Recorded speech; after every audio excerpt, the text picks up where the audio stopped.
Bonjour Laurence Thienot-Armand. Bonjour, Merci d'être avec nous ce matin. avec plaisir. Pour une fois, je voudrais qu'on parle de vous pour commencer. Parce que c'est un peu particulier, ce Téléthon, c'est votre 20e Téléthon en tant que présidente de l'AFM.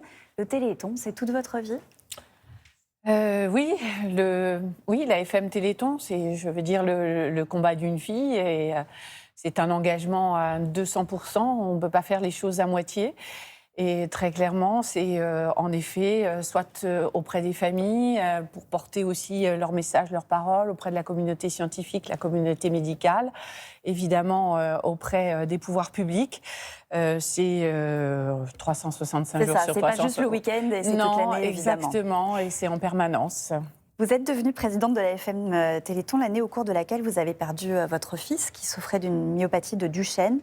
Qu'est-ce que vous vous dites? Je vais continuer jusqu'à ce qu'il y ait un médicament pour cette maladie-là?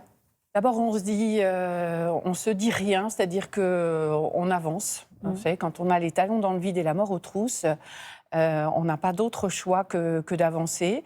On ne se pose pas de questions. Et en effet, mon fils est parti quelques semaines après que je sois élue présidente de l'association, au nom des enfants en général, au nom des malades et des familles. Et il y a quelque chose qui est vraiment inacceptable. C'est la mort programmée des enfants. C'est la mort programmée pour des maladies pour lesquelles il n'y a pas de solution thérapeutique. Et il faut savoir que c'était évidemment le cas au moment du premier Téléthon. Et au moment où je suis arrivée à la présidence, il y a 20 ans, on était encore, à chaque jour, nous n'avions que des mauvaises nouvelles. Je ne faisais que de signer des courriers de condoléances.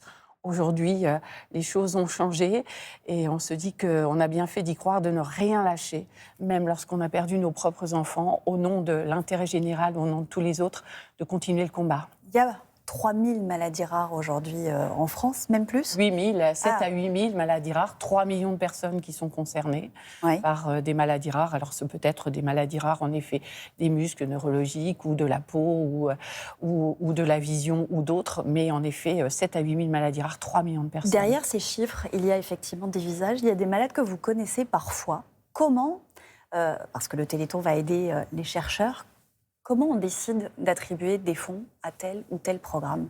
Sachant que derrière, j'imagine que comme on est passé maintenant à l'ère des essais, à l'ère du médicament, les familles se disent, se pressent, ont envie d'avancer. Je pense qu'il y a encore plus d'impatience aujourd'hui, en effet, qu'il n'y en avait il y a encore 20 ans, parce qu'on était seulement dans le monde de la recherche, de la génétique. On cherchait, on n'avait pas encore trouvé les premières voies thérapeutiques.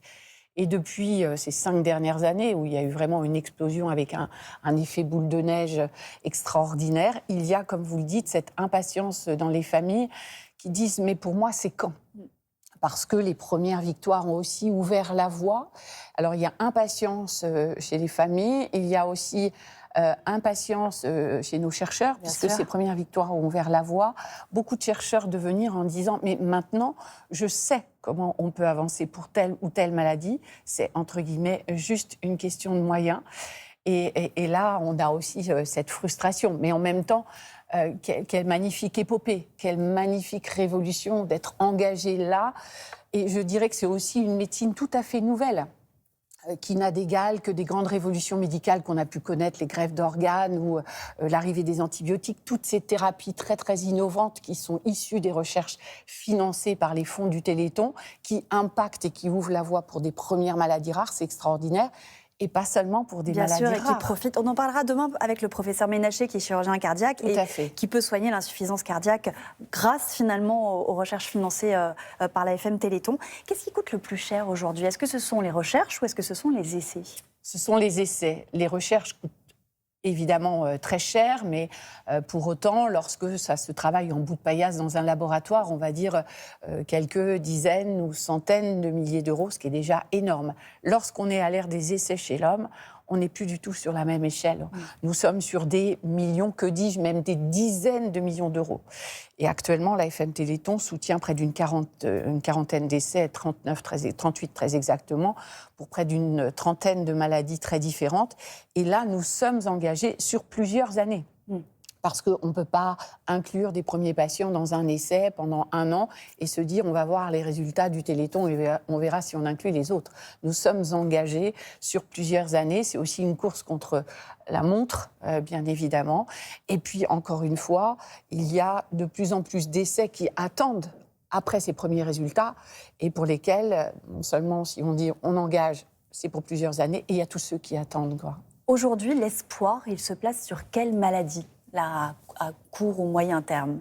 Alors, et on le verra pendant ces 30 heures de Téléthon avec des témoignages bouleversants, bien évidemment. Alors, on verra la jeune Kelly qui est concernée par une maladie du rare foie. du foie. On en a parlé voilà. ce matin, on l'a présenté. Exactement. Et donc, une maladie rare du foie. Et là encore, à chaque fois qu'on arrive à faire une percée thérapeutique pour une maladie rare du foie, on sait que ça peut aussi bénéficier sur d'autres maladies rares du foie, ou alors qui utilisent, entre guillemets, l'organe foie pour diffuser les thérapeutiques innovantes.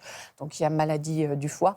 Il y a la grande percée autour de la myotrophie spinale, avec le petit Ibrahima, 3000 enfants dans le monde, aujourd'hui sauvés grâce à un traitement de thérapie génique. C'est une maladie qui condamnait les enfants à très court terme. Voilà, avant l'âge de 2 ans pour la grande majorité des enfants. Et de voir Ibrahima danser, monter des escaliers, faire des bêtises, pour nous, c'est vraiment quelque chose d'extraordinaire. Et là aussi, on a ouvert une voie pour d'autres maladies rares, parce que dans les maladies rares, notamment de la myotrophie spinale, des maladies entre guillemets cousines, c'est par exemple la maladie de Charcot, et c'est là qu'on connaît bien. Donc à chaque fois qu'il y a une percée sur une, on sait que ça rejaillit sur d'autres. Maladie rare de la rétine et donc de la vision. Et là, on sait que l'étape d'après, c'est la dégénérescence maculaire liée à l'âge, qui concerne 15% de la population. Donc c'est vraiment tout un pan de la médecine.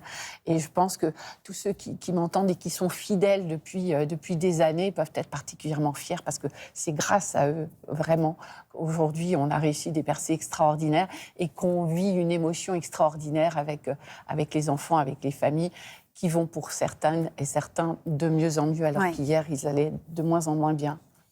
Il y a un mois, vous avez interpellé la défenseure des droits, Claire Hédon, à propos d'une pénurie d'aidants, notamment d'auxiliaires de vie. Avez-vous reçu une réponse, et que vous racontent les familles de ce quotidien parfois très difficile?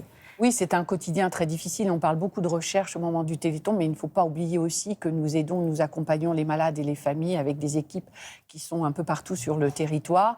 Et nous avions depuis à peu près 18 mois à 2 ans des remontées qui vont en s'amplifiant, justement, de familles qui sont épuisées, en plein burn-out, alors qu'il y a besoin, en effet, d'aidants.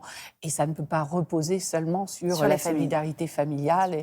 Et il faut vraiment, là, que l'organisation, le système public puisse y répondre. Et donc, nous avons déposé, en effet, cette saisine auprès de la défenseure des droits, qui a jugé cette saisine tout à fait recevable, et donc qui mène son travail d'investigation pour voir ce qui relève de la responsabilité de qui dans ce désert, on va dire, de plus en plus, et cette souffrance des familles qui ont tellement besoin d'aide et d'accompagnement dans leur vie quotidienne, surtout lorsqu'il y a des gestes particulièrement précis à faire pour accompagner les malades. Et c'est aussi très important d'en parler à l'occasion de ce Téléthon, accompagner les malades et aussi la recherche. Donc, merci beaucoup de l'avoir fait ce matin. Merci à vous. Bon Téléthon, on va rappeler 36 37, téléthon.fr, et on le répète, c'est pas toujours simple en ce moment, mais le moindre petit don. Il n'y a pas de petit don. C'est vraiment votre générosité tellement précieuse. Elle nous donne énergie et envie de poursuivre le combat. Merci beaucoup. Merci à vous, Maï. Merci, Laurence. Merci beaucoup.